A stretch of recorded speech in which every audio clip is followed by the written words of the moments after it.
बिस्मिल्लाहिर्रहमानिर्रहीम। अस्सलाम वालेकुम नाज़रीन, आप देखें न्यूज़ कर्टन। मैं हूं मोहम्मद आसिफ ताहिर। 3 रुकनी हम ख्याल बेंच का फ़ैसला सामने आ गया और इसमें कोई हैरानी की बात भी नहीं थी। उन्होंने जो 22 मार्च का फ़ैसला था इलेक्शन कमीशन ऑफ पाकिस्तान का कि इंतखाबात 30 अप्रैल की बजाय 8 अक्टूबर को मुनक्किद होंगे, उस फ़ैसले को मुअत्तल करते हुए 3 रुकनी बेंच ने, जिसमें chief justice Umar Ata Bandial, justice Ejazul Ehsan और जस्टिस मुनीब अख्तर शामिल थे, उन्होंने पंजाब में 14 मई को इलेक्शंस करवाने का हुक्म दिया है। तो इसके ऊपर हुकूमत का रद्द-ए-अमल भी सामने आ गया जी, और हुकूमत ने इस फ़ैसले को मानने से इनकार कर दिया।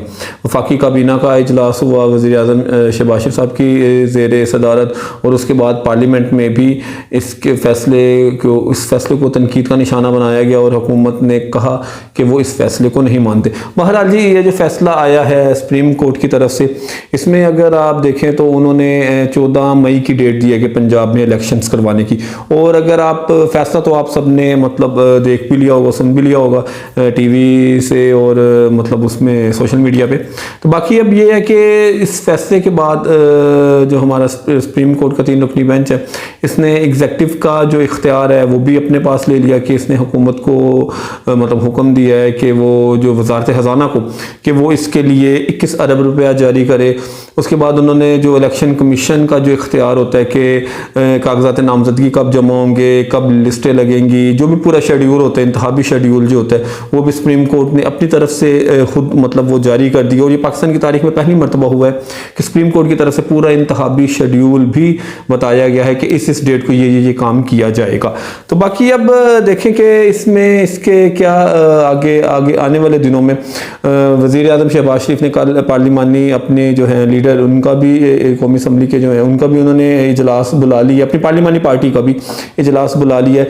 और वहाँ पे लंदन में भी मियाँ साहब ने एक और प्रेस कॉन्फ्रेंस की है और उन्होंने इसका रद्द-ए-अमल देते हुए कहा है कि फ़ैसला देने वाले जो तीनों जजेस हैं उनका सुप्रीम जुडिशल कौंसल में रेफरेंस दायर किया जाए उनके ख़िलाफ़। और उन्होंने फिर इल्ज़ाम लगाया कि एक शख्स को नवाजने के लिए ये सारा काम किया है, ये सारे जतन किए जा रहे हैं। और उन्होंने कहा कि ये फ़ैसला ही उनके खिलाफ, जजेस के खिलाफ ही चार्जशीट है। और उन्होंने ये भी कहा है कि कभी अदलिया किसी मुंतखब वज़ीर-ए-आज़म को निकाल देती है, अदलिया कभी किसी मुंतखब वज़ीर-ए-आज़म को फांसी दे देती है, कभी उसकी हुकूमत ख़त्म कर देती है। मियाँ साहब ने वहाँ पर लंदन में बैठ के ये बातें की। और उन्होंने ये भी कहा कि फुल कोर्ट बनाने में प्रॉब्लम क्या है, मसला क्या है।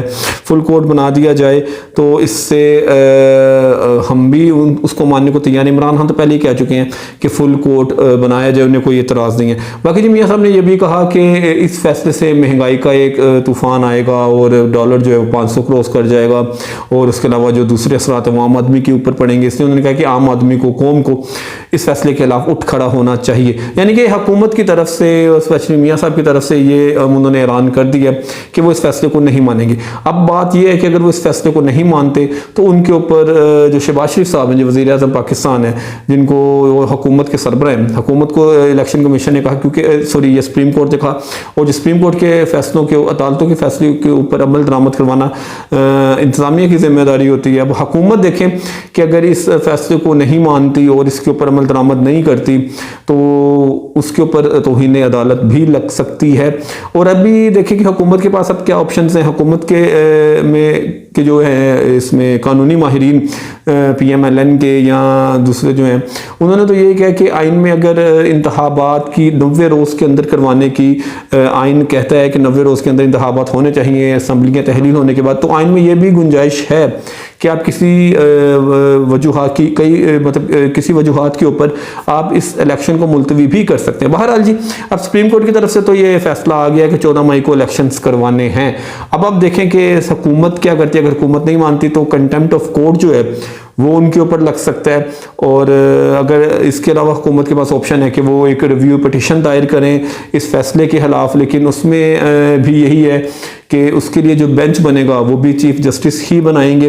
तो अब देखें मामला जो है मजीद जो आईनी बहरान है उसकी तरफ जाते हुए नजर आ रहे हैं। बाकी इमरान खान ने इस फैसले को वेलकम किया है और उन्होंने कहा है कि सुप्रीम कोर्ट के फैसले से जमहूरियत मजबूत होगी और ये एक हुशाइन फैसला है और सुप्रीम कोर्ट ने आइन की हिफाजत की है।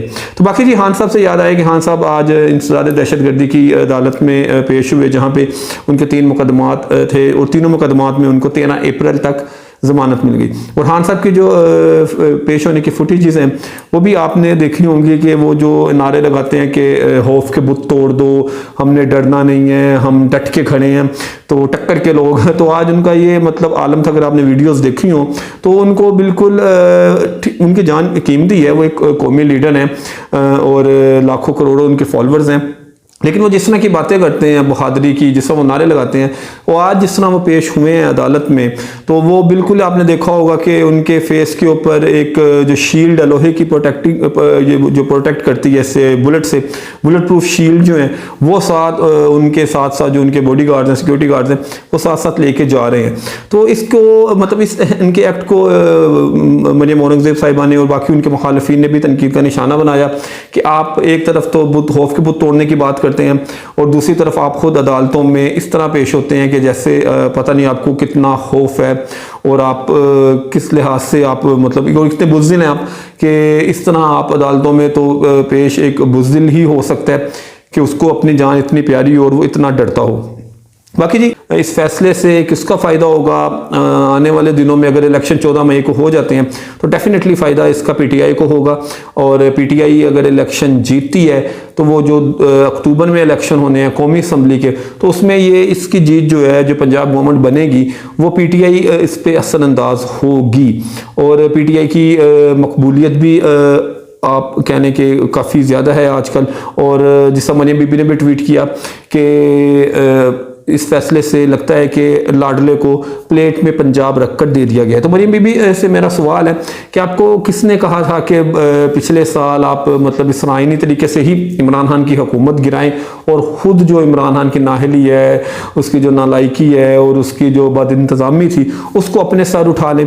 या आपको किसने कहा था? अगर आपने ये वो काम किया है, साल हो गया इस हुकूमत को भी जो आवाम को डिलीवर नहीं कर रही, जो महंगाई का आलम है, तो इसलिए आप इलेक्शंस में जाने से घबरा रहे हैं कि आपको पता है कि हमारी ये जो मिस बैड गवर्नेंस है और हम जो आवाम को रिलीफ नहीं दे सके, हम महंगाई के ऊपर काबू नहीं पा सके और हमने आवाम को रिलीफ नहीं दिया ये पूरे साल 1.5 साल में, तो इसलिए जब आप इलेक्शन में जाने से घबरा रहे हैं इसलिए आप अभी ऐसे ट्वीट कर रहे हैं कि आपको पता है कि इमरान खान जीत जाएगा और आपको वैसी सीटें नहीं मिलेंगी जिसकी आप उम्मीद करते हैं, इसलिए आप इलेक्शंस को डिले करवाना चाह रहे हैं या चाह रहे थे।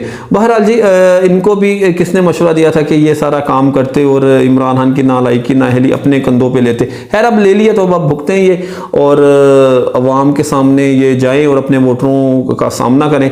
बाकी जी बिलावल भुट्टो साहब ने भी कहा है कि वो तख्ते लाहौर के लिए पूरा पाकिस्तान को ही ये ले डूबेंगे कि एक तख्ते लाहौर के लिए ये सारी बिलावल भुट्टो जरदारी के बकौल ये जंग हो रही है। और हुकूमत ने भी तबले जंग बजा दी है अदलिया के फैसले के खिलाफ। अब देखें कि मामला किस रुख पे चलते हैं और आने वाले दिनों में मज़ीद क्या डेवलपमेंट्स होती हैं इस फैसले को लेके, हुकूमत मानती है या अदलिया उसके ऊपर तौहीन अदालत लगाती है। अब ये तो आने वाला वक्त ही बताएगा। अब तक के लिए इतना ही, मिलते हैं आपसे अगले वीडियो में, तब तक के लिए अल्लाह हाफिज़।